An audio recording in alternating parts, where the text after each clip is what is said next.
जय श्री राम, जय श्री राम, जय श्री राम।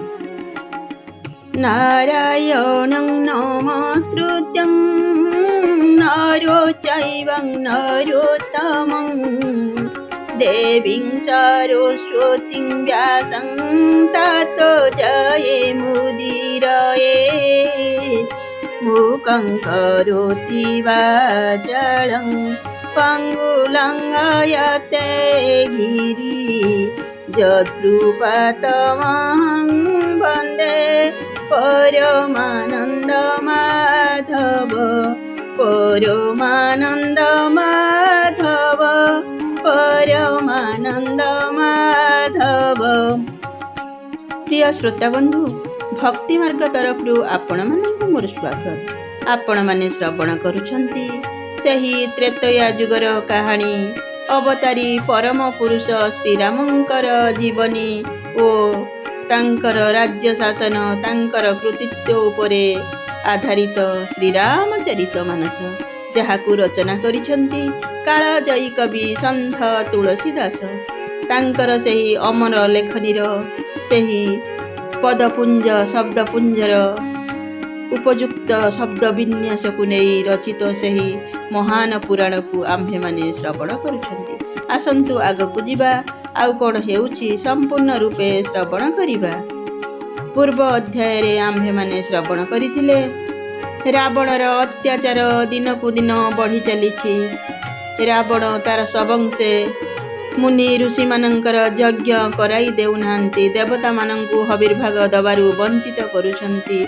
फलरे पृथ्वी कुपथगामी हेउछि, रसातल को जाउछि। धरणी माता एहा सही न पारी भगवान विष्णु पाखकू जाइछंती निवेदन करिबाकू। देवगण भी जाइछंती सही विष्णु निकट को निवेदन करिबाकू। ए पर्यंत आपण माने श्रवण करिथिले। आसंतु आगकू जिबा आउ कोण हेउछि संपूर्ण रूपे श्रवण करिबा। जेहि सृष्टि उपाय त्रिविध बनाई, संग सहाय न दूजा।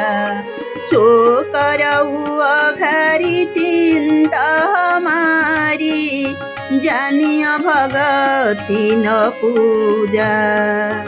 जो भयो भय भंजन मुनि मनरंजन, गंजन विपति बरुथा। मन बचक्रम बानी छाड़ी सयानी, शरण सकल सुरजूथा।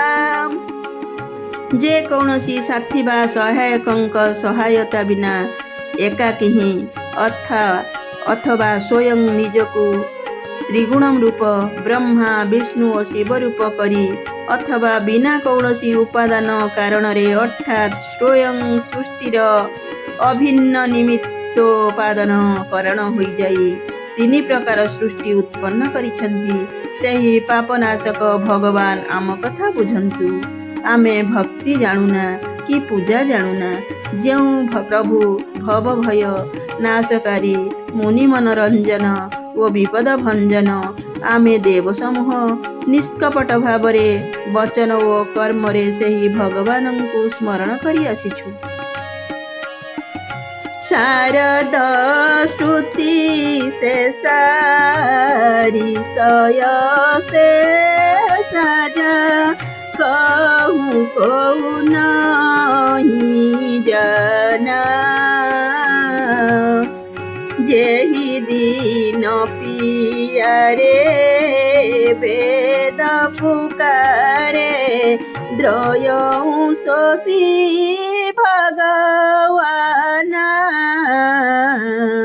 भव बारिधि मंदर सब विधि सुंदर, गुण मंदिर सुख पुंजा। मुनि सिद्ध सकल सुर परम भया, तुर नमत नाथ पद खंजा।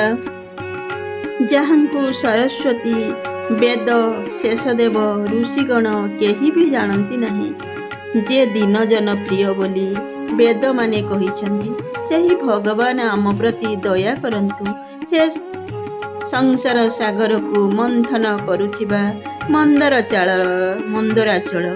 ହେ ସର୍ବସୁନ୍ଦର, ହେ ସର୍ବଗୁଣାଧାମ, ହେ ସର୍ବସୁଖ ରାଶି, ହେ ନାଥ, ମୁନିସିଦ୍ଧ ଓ ସକଳ ଦେବତା ଭୟରେ ଅତ୍ୟନ୍ତ ବ୍ୟାକୁଳ ହୋଇ ଆପଣଙ୍କ ଚରଣ କମଳରେ ନମସ୍କାର କରୁଛନ୍ତି।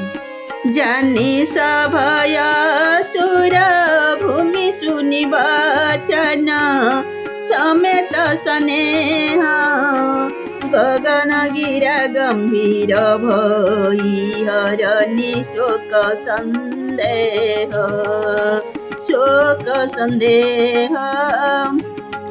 ଦେବଗଣ ଓ ଧରଣୀ ଭୟଭୀତ ହୋଇଥିବା ଜାଣି ଏବଂ ସେମାନଙ୍କର ସ୍ନେହସିକ୍ତ ବଚନ ଶୁଣି ଶୋକ ସନ୍ଦେହ ହାରି ଗମ୍ଭୀର ଆକାଶବାଣୀ ହେଲା। ଜନି ଡର ପହୁ ମୁନି ସିଧା ସୁରେଶ ତୁମହି ଲାଗି ଧରି ହଉନର ବେଶ ଅସନ୍ନ ସହିତ ମନୁଜ ଅବତାର ଲେହଉ ଦିନ କର ବଂଶ ଉଦାର ଲେହଉ ଦିନ କର ବଂଶ ଉଦାର। ହେ ମୁନିଗଣ, ସିଦ୍ଧଗଣ ଓ ସୁରଗଣେଶ୍ୱର ଗଣ, ଭୟ କର ନାହିଁ। ତୁମ ପାଇଁ ମୁଁ ମନୁଷ୍ୟ ରୂପ ଧାରଣ କରିବି ଏବଂ ଉଦାର ପବିତ୍ର ସୂର୍ଯ୍ୟ ବଂଶରେ ନିଜ ଅଂଶମାନଙ୍କ ସହିତ ମନୁଷ୍ୟ ରୂପରେ ଅବତାର ଗ୍ରହଣ କରିବି। କଶ୍ୟପ ଦିତି ମହା ତପକିହ୍ନ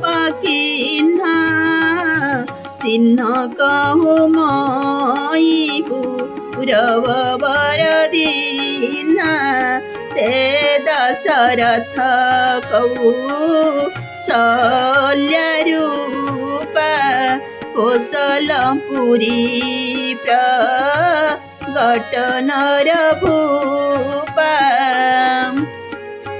କଶ୍ୟପ ଓ ଅଦିତି ବହୁ ତପସ୍ୟା କରିଥିଲେ। ମୁଁ ଆଗରୁ ହିଁ ସେମାନଙ୍କୁ ବର ଦେଇସାରିଛି। ସେ ଦୁହେଁ ଦଶରଥ ଓ କୌଶଲ୍ୟା ରୂପରେ ରାଜାରାଣୀ ହୋଇ ଅଯୋଧ୍ୟାପୁରୀରେ ଜାତ ହୋଇସାରିଲେଣି। ତିନ କେ ଗୃହ ଅବତରି ହଉ ଯାଇ ରଘୁକୁଲ ତିଲକ ସୋଚାରି ଭାଇ ନାରଦ ବଚନ ସତ୍ୟ ସବ କରି ହଉ ପରମ ଶକ୍ତି ସମେତ ଅବତରି ହଉ। ମୁଁ ସେମାନଙ୍କ ଗୃହରେ ରଘୁକୁଳ ଶ୍ରେଷ୍ଠ ଚାରି ଭାଇ ରୂପରେ ଅବତାର ନେବି। ନାରଦଙ୍କର ସମସ୍ତ ବଚନକୁ ମୁଁ ସତ୍ୟ ପ୍ରମାଣିତ କରିବି ଏବଂ ନିଜର ପରାଶକ୍ତି ସହିତ ଅବତାର ଗ୍ରହଣ କରିବି। ହରି ହଉ ସକଲ ଭୂମି ଗୁରୁ ଆଇ ନିର୍ଭୟ ହଉ ଦେව ସମୁଦାୟୀ ଗଗନ ବ୍ରହ୍ମ ବାଣୀ ସୁନିକାନ ତୁରତ ଫିରେ ସୁର ହୃଦୟ ଯୋଡ଼ାନ। ମୁଁ ପୃଥିବୀରେ ସକଳ ଭାର ଗ୍ରହଣ କରିବି। ହେ ଦେବଗଣ, ତୁମେ ନିର୍ଭୟ ହୋଇଯାଅ। ନିଜ କାନରେ ଆକାଶରୁ ବ୍ରହ୍ମବାଣୀ ଶୁଣି ଦେବତାମାନେ ତୁରନ୍ତ ଫେରିଗଲେ। ସେମାନଙ୍କର ହୃଦୟ ଶୀତଳ ହୋଇଗଲା। ତବ ବ୍ରହ୍ମା ଧରଣୀ ସମୁଝାବା ଅଭୟ ଭୟ ଭରୋସ ଜିୱାୟ। ତାପରେ ବ୍ରହ୍ମା ଧରଣୀକୁ ସବୁ କଥା ବୁଝାଇ ଦେଲେ। ସେ ବି ନିର୍ଭୟ ହୋଇଗଲା ଏବଂ ତା ମନରେ ଭରସା ଆସିଗଲା। ନିଜ ଲୋକ ହିଁ ରଞ୍ଚି କେ ଦେଓନା ଇହଇ ଶିଖାଇ ହଇ ଶିଖାଇ ବାନର ତନୁ ଧରି ଧରି ମହି ହରି ପଦ ସେଓ ଯାଇ ପଦ ସେଓ ଯାଇ। ତୁମ୍ଭେମାନେ ବାନର ଶରୀର ଧାରଣ କରି ପୃଥିବୀକୁ ଯାଇ ଭଗବାନଙ୍କ ଚରଣ ସେବା କର। ଦେବତାମାନଙ୍କୁ ଏହିଭଳି କହିବା ପରେ ବ୍ରହ୍ମା ନିଜ ଲୋକକୁ ଚାଲିଗଲେ। ଗଏ ଦେଓ ସବ ନିଜ ନିଜ ଧାମ ଭୂମି ସହିତ ମନ କହୁଁ ବିଶ୍ରାମ जो कछुआय सुब्रह्मा दीन्हा हर से देव विलंबन किन्हा। देवता माने निज निज लोक को चलीगले। धरणी समस्ते समस्तंकर मन को शांति मिलिला। ब्रह्मा जहा किछि आज्ञा देले देवता माने सेथिरे अत्यंत प्रसन्न हेले एवं ता करिबाकू विलंब कले नाही।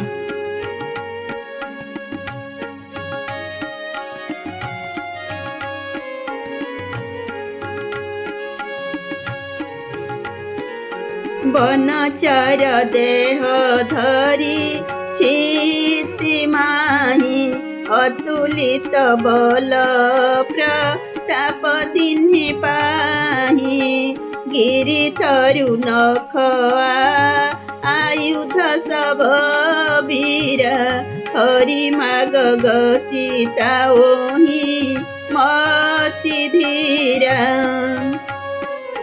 सेमाने पृथ्वी रे बानर देह धारण कले। सेमानंकठारे अपार बल ओ प्रताप रहिला। समस्ते पराक्रमी वीर होईगले। पर्वत वृक्ष ओ नख ही सेमानंकर शस्त्र थिला। सेही धीर बुद्धि बानर रूपी देवता माने भगवानंक आगमन को अपेक्षा करी रहिले। गिरि कानन जहाँ तहाँ भारी पूरी रहे निज निज अनिकर चिचुरी यह सब रुचि रचरितमयी भाषा अवश सुनहु जो बिचही राख। सेमाने बानर माने विभिन्न पर्वत ओ वनरे निज निजर सुंदर सैन्य दल गठन करी चतुर्दिगरे छाई होई गले। शिव कहिले एसबु सुंदर चरित तो मु कहीदेली। एथर मो ठारू सही चरित शुण जहा मु मझिरे छाड़ी देइथिली। बंधु माने आजि पई एतिकी। पुणी साक्षात हेब आगामी अध्याय रे। भीमस्य पिराणु भांग मुनिरापि मति भ्रम यदि शुद्धम शुद्ध वा मम दोष न विद्यते मम दोष न विद्यते मम दोष न विद्यते।